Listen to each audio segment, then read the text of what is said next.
But Little T and I will be down at Neville Arena tomorrow night for a top 13 matchup in the AP poll. Do you just want to go ahead and tell Stephen where you're sitting so we don't have to play the game where you try to get his attention? Right now, I'm roaming. Okay. He doesn't have a ticket, Stephen. That's his cue. But I will see if any of my friends have an open seat. It's hard to get an open seat at Neville Arena these days. Tough spot. Stephen Pearl, Associate Head Coach, Auburn Tigers, with us now. What's up, Coach? How are you?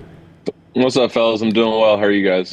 Doing well. I guess the positive is you got the Florida trip behind you now. That's been a tough one. Can you explain why that has been so tough for that long? I mean, Coach's reasoning is that when we were at Tennessee, he beat back-to-back national champions Florida 3 out of 4 times, and we've kind of been cursed ever since. So, no, it's just it's a tough place to play, and we just haven't played well when we've gone down there. So. No rhyme or reason. It's just, it's a tough place, and, they've always had pretty good teams when we've gone down there, and we kind of just ran into a buzzsaw, honestly, and that's just kind of one of those things that'll happen. You look at Kansas last night. You looked at Alabama coming into our place last week on Wednesday. You look at Tennessee going to Texas A&M. If you look at the top 10 or 15 teams on KenPom, they've all lost by, 15 to 22 points at some point this season. So it's going to happen, and Florida's, one of the top 4 or 5 teams, in my opinion, in this league. They're probably the second or third most talented team in our league. And, they had a week to prepare for us, and they were ready, and they had more energy, more pop than we did. And they played great. And, it was all we could do to kind of cut it to 16 points. But, it was going to be a tough game coming off a really intense rivalry game on Wednesday and then having to travel to Florida. So we knew we had our hands full. But I just didn't think we were going to get punched in the mouth like we did. Hats off to them. They played great. Hey, can you clarify this for us, because we're complete idiots? Is there a significance in the net to cutting it below 20? Yeah, I mean, when we were down 26, I basically got in the huddle and told the guys, like, listen, we're not going to win this game, but we got to do everything we possibly can to get this thing under 20, because, if it's under 20, your number is not going to move that much in a quad 1 game. Yeah. But if it's between 20 and 30, there's a chance. You look at Kansas last night, lost by 29. They dropped like 7 spots in the net this morning.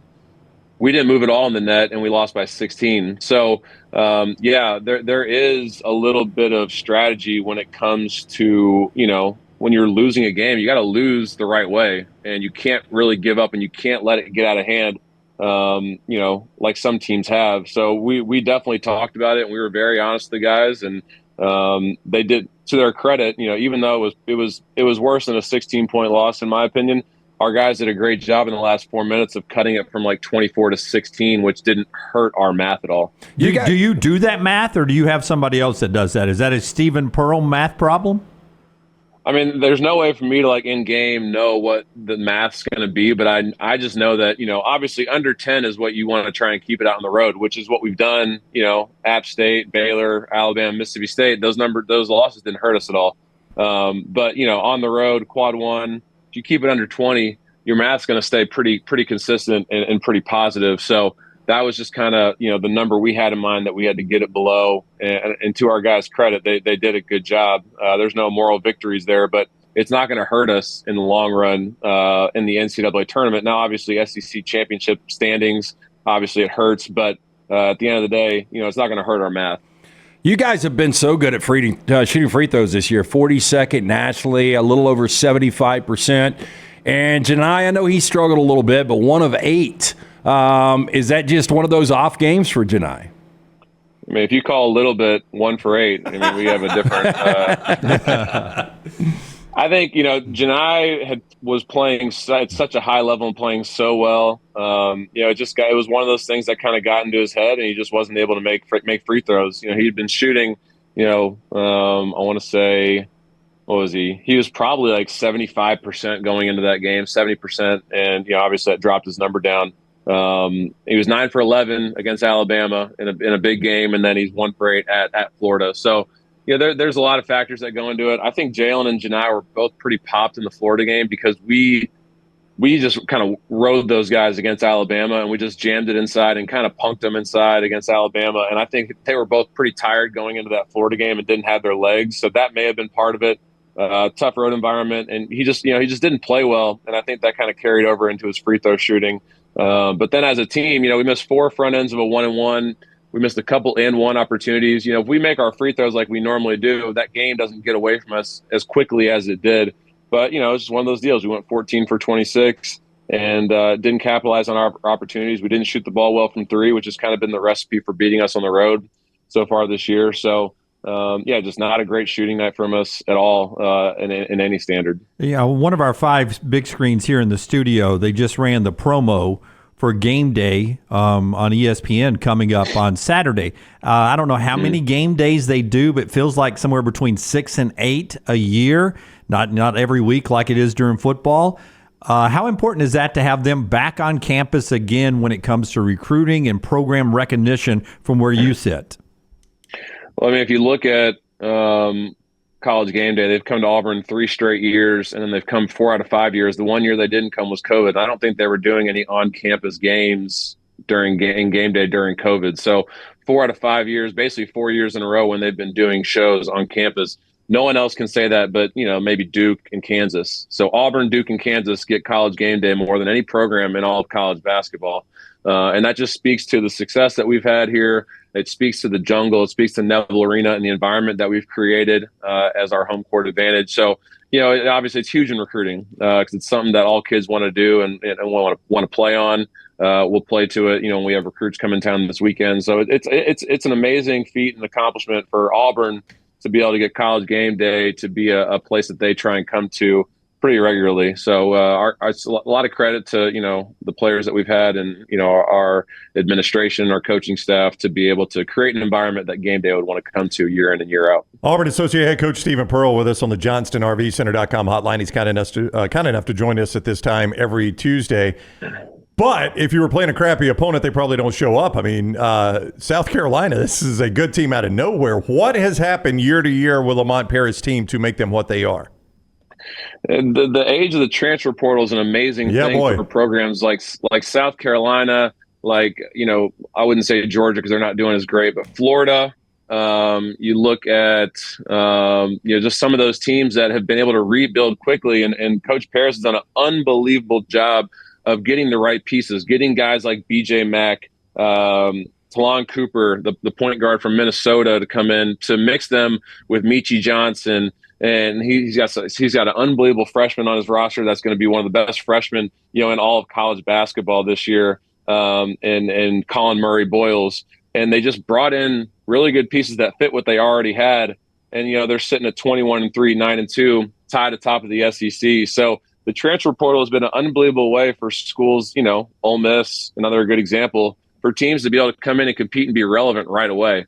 And he's done a great job of that. And that's something that we've kind of obviously hung our hat on over the last couple of years, bringing in guys like Johni Broome, Denver Jones, Walker Kessler, Wendell Green, guys like that have been able to come in and help us get instant success. So it just speaks to, their evaluation and talent in the offseason and finding guys that would come in and fit well in their system. And then obviously being picked last in the SEC, they had a chip on their shoulder all year, and they've continued to ride that and obviously use that as motivation to stay hungry to kind of put them where they are right now. So, hats off to them. They've done an unbelievable job, and it's obviously a huge opportunity for us. They're ranked 11th in the country. They're 9-2 in the SEC, one spot ahead of us. So we got an opportunity to beat another first-place team in our league. 11 wins last year for Lamont Paris, and he could be your national coach of the year. But you mentioned the media picked them last. You guys recruit the same portal guys a lot of times. Did you realize, you and BP, that this South Carolina team was going to be a lot better than expected? Yeah, for sure. If Johni or Dylan had left, we would have gone really hard after BJ Mack. He's a really good, talented 5-man, stretch 5-man, 4 or 5-man, something that we would normally put in our system. And then, Talon Cooper, he played with Johni Broome at Morehead State. So we had seen him when we were recruiting Johni, and obviously we played him a couple of years ago. So we knew how good he was. And then the guys that they returned were obviously great pieces that were going to help them, obviously be successful. Miles Studi, a transfer from Vanderbilt, who can really light it up. They had, a couple of really good guards returning from last year's team. And, we just kind of knew that they were going to be a lot better than what the preseason, media picked them. But, the preseason media guys, they don't know anyway. So, they kind of just, take a guess and see what happens. But they've done a great job and have obviously put themselves in position to have a great year. You'll be proud. Your boy picked Vanderbilt to finish 14th. I had South Carolina at 13, just to be fair. That way, Jimmy. Yeah, so I only missed by 12 spots. Yeah, right now 12. Yeah, it's only 12 spots. Congratulations. Listen, I expected you to beat Alabama, but the defense you played on the perimeter against Alabama down at Neville Arena was so impressive. I'm looking at the stats, and it says only Houston plays better defense than Auburn does in the country right now. Talk about the defensive effort and how much of a calling card that is for this team. Is that how you have success the rest of the way, that kind of defense? Yeah, I mean, defense and rebounding are gonna help you win championships and win games. And we knew that Alabama, being the number one offensive efficiency team in the country, we were gonna have our hands full. And early, we didn't do a great job guarding them, but that's when they were fresh and they made a lot of shots. And they had like 6 threes in the first half, which is a recipe for disaster against those guys. Because if they're making over 10 threes a game, they're probably gonna win the game. So we knew early that we were going to have our hands full defensively, and I think our guards did a better job as the game went on. Guarding strong hands and running those guys off the 3-point line, and they only made 3 the rest of the game. But offensively, we really did a lot of good things offensively in that game, scoring 99 points. Probably could have been more. We only hit 5 threes and still scored 99 points. But we did a really good job in this game. I'm sure Lance will be very proud, but we stopped. We didn't shoot as many threes this game, buddy. We jammed it inside, and we got to the foul line 50 times, and they got to the foul line 35 times. And when you look back at the film, like both teams were fouling every single possession, and it's all the refs could do to not call a foul every single second. And that's kind of how the game had to be officiated. So we did a good job of recognizing that we had a huge advantage on the inside. And, we took advantage of Jalen and Johni and Chad Baker, obviously getting to the rim, and they just couldn't guard us on the inside. But defensively on the road, it's obviously we got to step up a little bit more in that area. But, we've done a really good job defensively so far this year. Our 2-point field goal percentage is number one in the country. Our 3-point field goal percentage is somewhere in the 20s or 30s. So it's a really important reason as to why we've had so much success, and our guys have got to continue to buy in on it if we want to continue to win games. Okay, I'm glad you only shot 17 in Gainesville, but I don't want to even go that direction. So I've got a kind of a loaded question to end for me. Where did you watch the Super Bowl? Who did you pull for, and what does Brittany have planned for Nelly for Valentine's Day? All right. So Super Bowl, we just watched it at the house, just me, Brittany, and Nelly. We were actually cheering for the 49ers because Brittany's from Northern California. She's a Swiftie, so she was kind of torn in this game. But, we were cheering for the 49ers because, obviously Pat Mahomes and Kelsey, like those are 2 of the best of all time.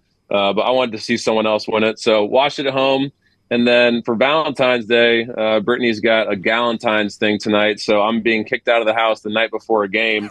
So her, Nelly, and 8 or 9 of their friends are going to be at the house, drinking wine and having a big dinner. So that's their plan tonight. I have no idea. I'll probably just be in the office watching South Carolina and Kentucky getting ready for those games this week. But that's their plans.